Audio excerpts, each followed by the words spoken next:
Well, hello and welcome to this, the last in our current series on organic horticulture. Well, first up, we're off to visit a small block implementing organic practices. Loch Leven is nestled on a small valley on the highway between Milton and Lawrence.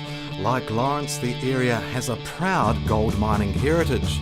Now, however, there's a different treasure being extracted from the rich soil. Loch Leven is a small but efficient unit practicing organic methods without the annual cost of ongoing certification. Alan Williams. My background in horticulture is pretty much the same, I think, as most people my age. As Dad always had a garden at the back. We always ate fresh veggies. We knew that fresh veggies were good for us, and that's just sort of evolved. And over the years, I've went away on different tangents and tried different things, but always with the organic environment in mind. Tell us in general about your operation here.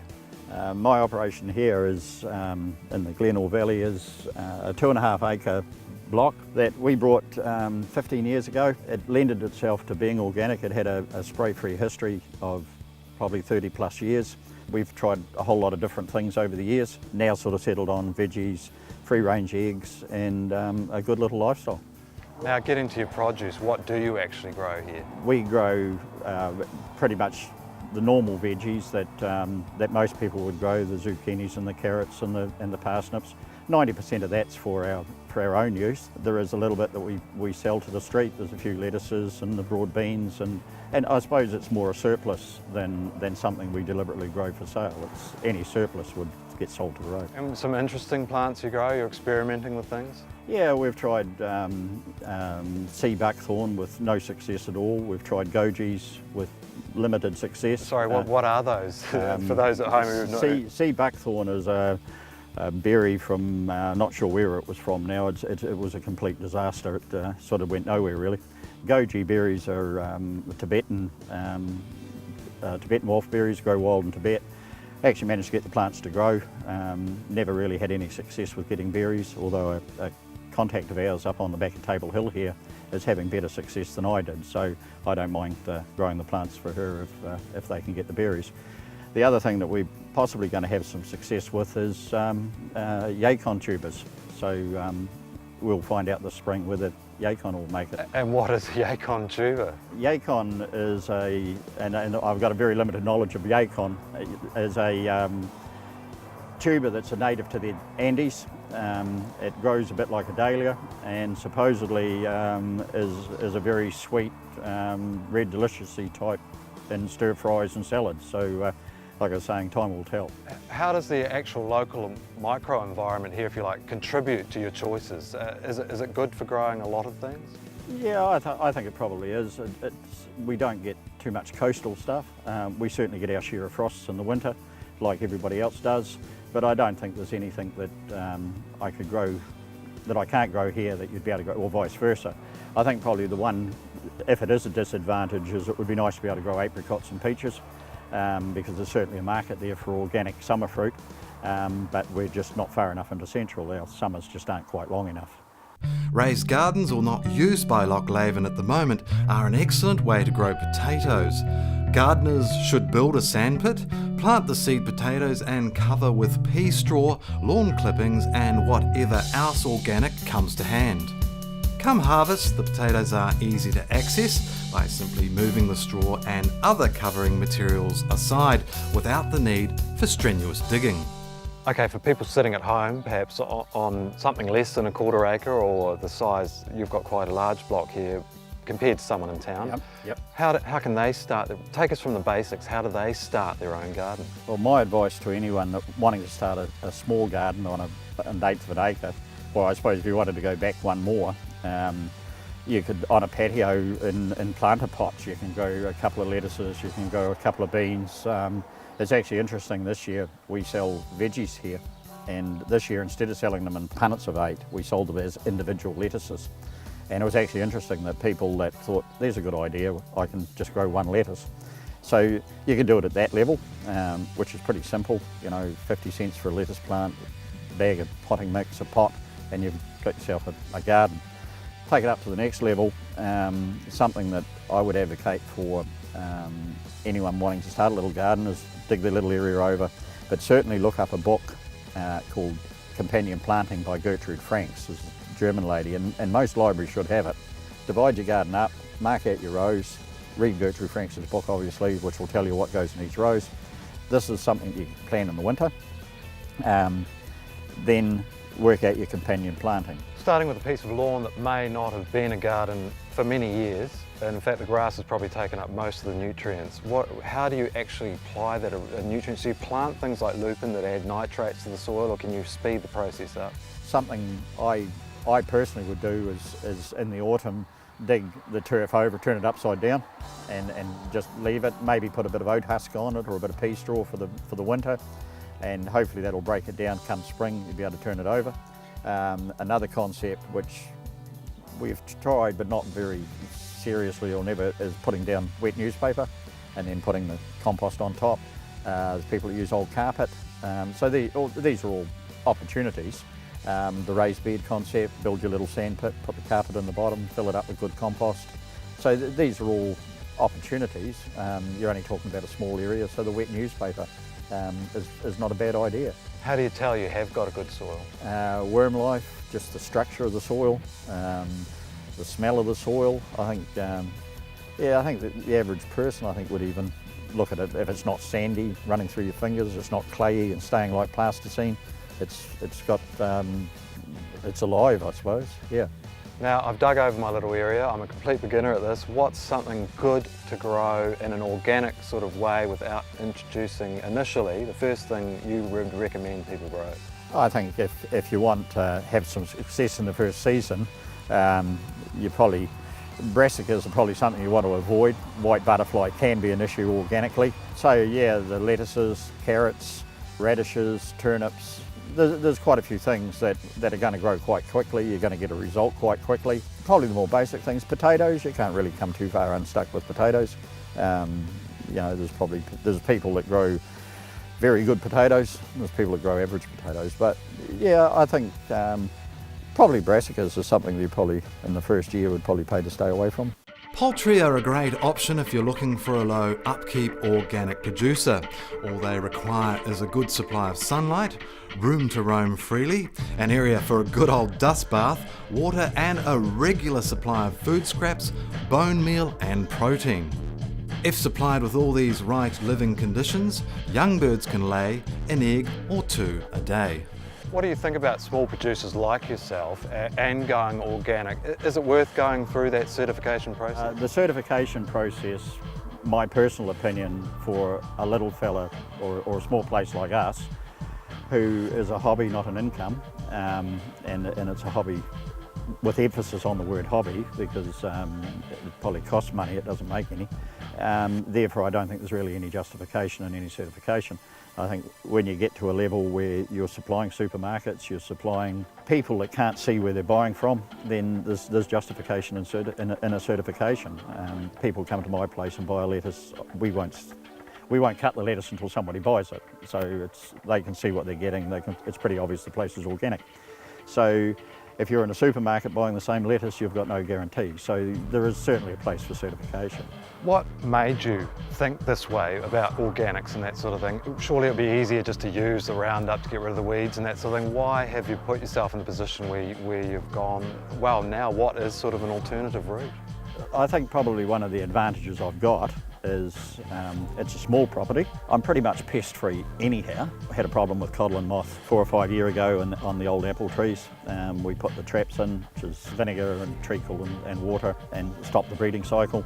That worked, and since then we've never had a problem with codlin moth, so I don't have to put them in anymore. Little bit of a problem with green fly, but the rhubarb and boiled rhubarb leaves work for that. But it's not, even green fly is not something that you look forward to every year. It may happen, it may not. What other remedies are there for pests? The only ones that I'm, to be honest, because I don't have to worry about it too much, I don't know a lot of them. We companion plant as much as we can. We try and promote the ladybirds as much as we can. So we've got the calendulas and the mixed herbs and around the garden.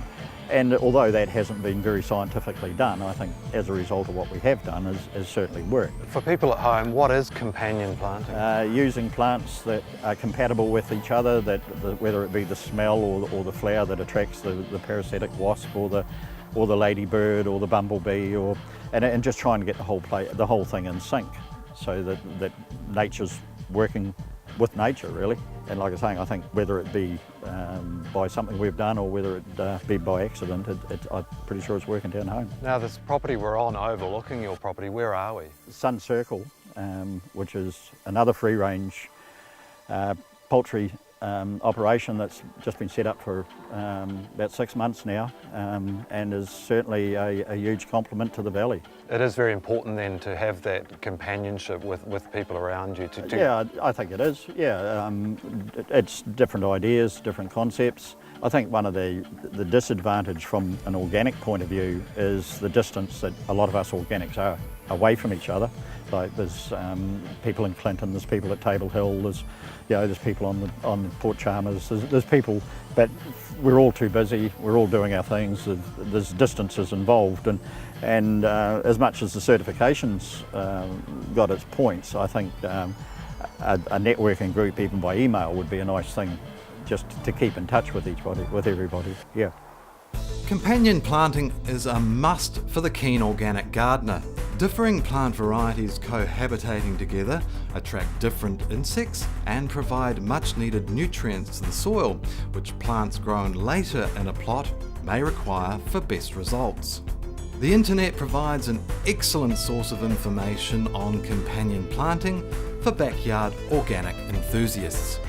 What are those marketing options? You say you sell by the road. Do you distribute produce any other way? Not really, no. And I think probably the road sales are more a way of meeting people, because it certainly doesn't, like I'm saying, it's certainly not financial, but we certainly meet some very, very interesting, and we've made lifelong friends as a result of it. And you're noticing here with the plants you're selling that more people are wanting to get into that sort of backyard gardening again, that perhaps a generation ago we took for granted? That's partly true. I think every year there's a few more of a younger age group wanting to buy veggie plants.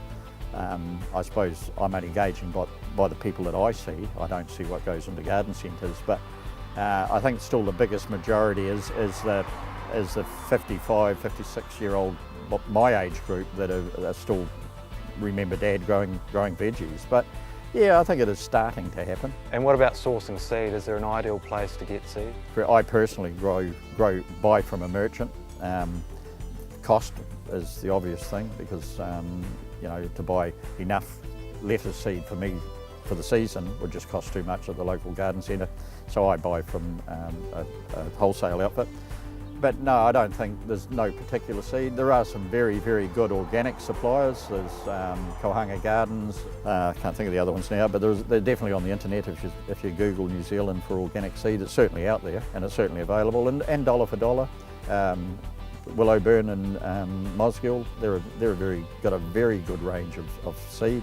So there's certainly seed out there, and dollar for dollar, yeah. Is it also an option to let things go to seed and collect those seeds yourself? Absolutely, providing you know the history of the seed you've got, and it's not a hybridised seed that has been brought from a garden centre. Some stuff you can, but if you're keen on doing your own seed saving, you'd be better to buy from people like Kohanga Gardens and Willowburn and the guys that are producing non-hybrid seed. It's genuine seed that has been collected by someone that hasn't been hybridised, and then you can safely know that you're going to save that cabbage seed and you're going to get cabbages again with that seed next year.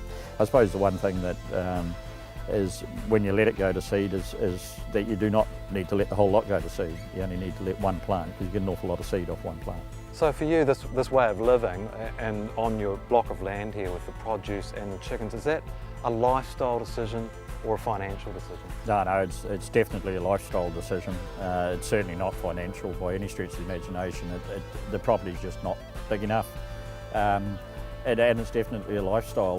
The whole concept, the valley, the river, the fact that the valley has got no chemical pollution, it just all fits. No, it's absolutely a lifestyle choice. Retro Organics is based just out of Wyndham, Southland. The primary produce from this organic block is milk, but the owner-operators have added an impressive unit for the production of a variety of organic cheeses. Currently, most of the organic milk produced at Retro goes to the nearby Fonterra dairy plant in Edendale to be mixed in with milk from Southland's numerous conventional dairy units. Robin and Lois Greer.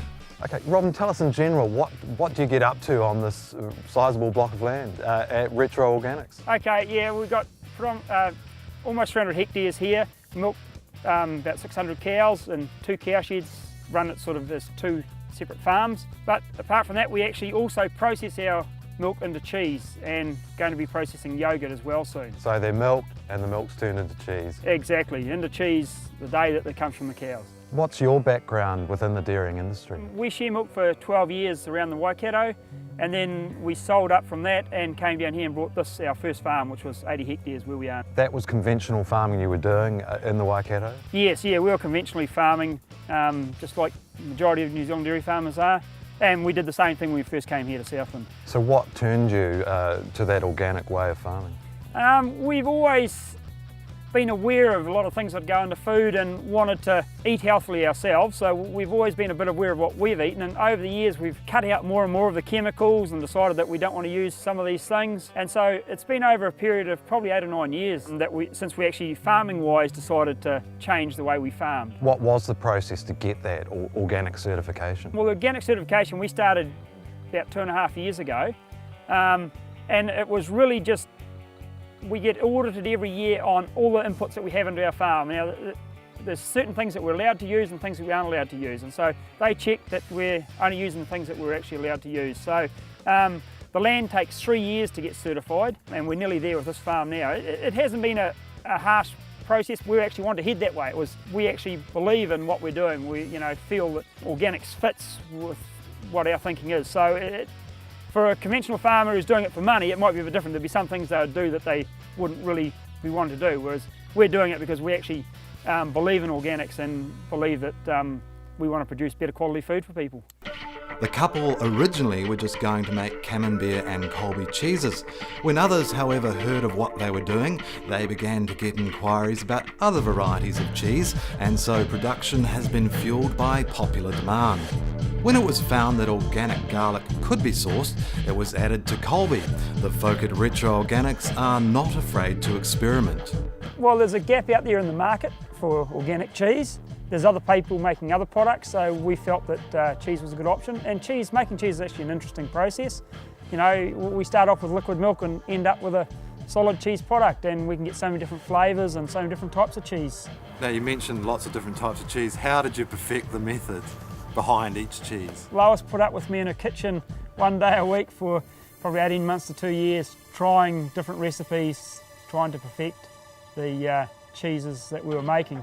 And then we had lots of friends and anybody that we could get to eat the product, then try it and give us their feedback. And so that's how we changed depending on the feedback. And so, yeah, we're hopeful that we've actually developed a product that the majority of people out there are going to enjoy. Why was it important that it is organic? We actually believe there's a lot of people out there that are interested in where their food comes from and how it's made and processed, and we've always had an awareness ourselves about your body is what you eat, and so we actually changed our farm to organics a few years ago just because we wanted to be able to farm without using chemicals and pesticides. And then from there we decided, well, we could process our milk and have a completely organic situation, from growing the grass right through to having the cheese coming out the other end, all is organic. How different is cheese making conventionally to organic? Well, the process is all pretty much the same, really. Like cheese making is cheese making. We're more hands-on than the big factories. Like, we're actually not sitting at a computer desk monitoring the whole process. We're actually in the factory at the vat, stirring it by hand, making it by hand. Are there different ingredients as though? Do conventional cheese makers add something, preservatives or something like that perhaps you don't? There might be some cheeses out there, yes, that would use some products that we wouldn't use in our cheese. Yeah, so ours all fits the organic label that we do, but some cheeses out there wouldn't fit that, yes. So everything that goes into our cheeses we source organically, And we have to get it all approved by BioGrow before we can use it. And how easily are those things sourced? Most things aren't too difficult because the organic market is a growing market now. There's more and more people aware of it, so it's not as difficult now to source organic ingredients as what it used to be. That sort of brings us to the actual marketing and distribution of your cheeses and yogurts. How do you market and distribute them? Do you distribute through outlets? You obviously distribute here. Yes, we have our own shop here, open 2 afternoons a week, and we're actually in a lot of South Island supermarkets now. A lot of organic stores. We do all the marketing and distribution ourselves or use couriers. We have organic stores in Auckland and Wellington stocking our product. A lot of it was we contacted people to start with, tell them what we were going to do, and then they've come back to us and said, hey, we want your product. And so a lot of it now is actually just answering requests from people that want to stock our product now. The methods employed on such organic units as this are often replicated with great success by conventional farmers now using organic methods. These producers don't necessarily become certified organic, but for the growers, it's a step in the right direction. What are the key differences between organics and conventional, if you like? I mean, these cows look perfectly normal behind us here feeding away. What is the difference? Yeah, well, I would say that people driving past our farm wouldn't notice any difference between us and any of our neighbours as far as our stock and that goes. Might see a bit of difference in our pastures. We do plant some plants that are a bit different so as to give more minerals and trace elements to the stock. But the main difference is the fact that the conventional farmers using chemicals and chemical fertilisers and that sort of thing, nitrogen, which we don't use any of that sort of thing. We try to actually balance the soil up. If we can have the soil balanced and biologically working, then that will actually provide all the good things that we actually need for our plant species and for our stock. So if the plant's healthy, then that transfers into the stock. So what do you actually apply to the soil to bring it up to that level? Okay, we use RPR, which is the rock phosphate, which is what a lot of conventional farmers use, but they put acid in it to make it break down quicker. So in our system, it breaks down a lot slower, and we also use a lot of lime and a lot of trace elements to get the soil balanced right and working right. And you have access to that, there's no problem in... No, all these things are freely available out there. Yeah, there's no issue with sourcing any of that. What about the cows themselves? How do you maintain their health to give you good, healthy milk? Well, it actually goes back to that soil, having the healthy soil, really. That's the ultimate, and we aren't there yet. There's a lot of organic farmers that have really healthy stock and do nothing more than look after their soil.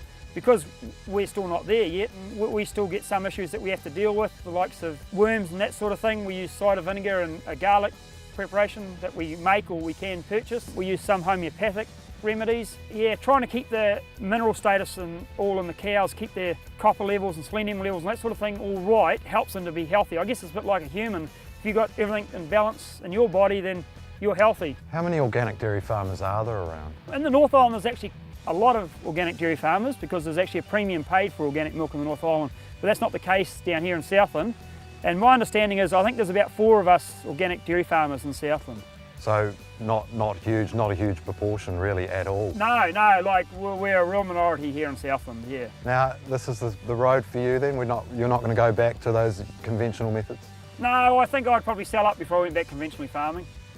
Yeah, morally I couldn't go back. So it is all about a way of life and an ethos for you and your family.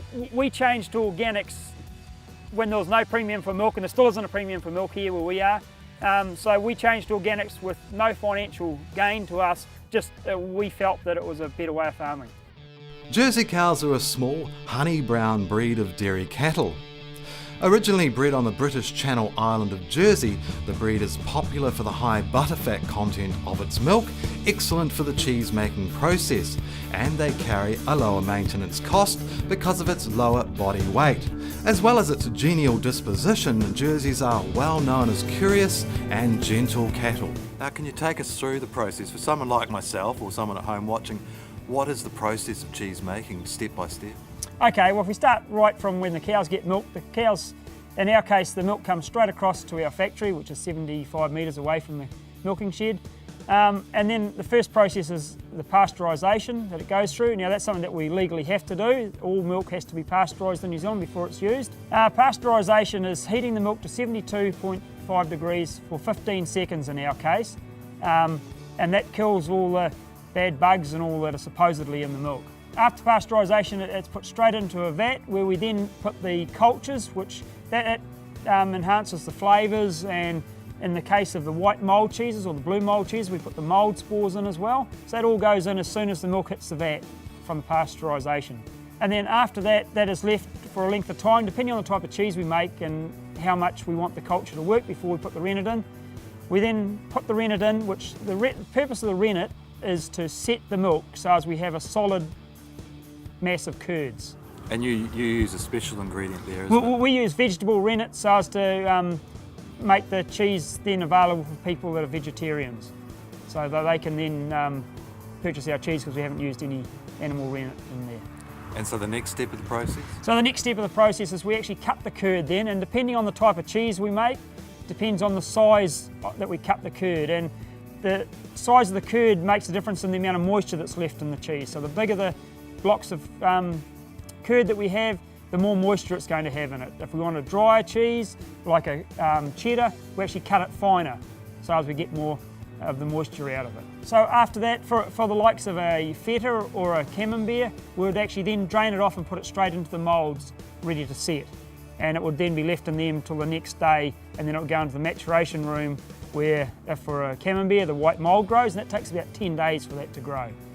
For the feta, it goes into a brine, a salt brine, and is left in that until we pack it ready for marketing. Whereas if you go back to a cheddar type cheese, we'll actually cut the curd and then we actually stir the curd and heat it up. And that gets more moisture out of it and brings the pH down more. We then take the whey off that and add salt to it and then put it in the moulds and we press it.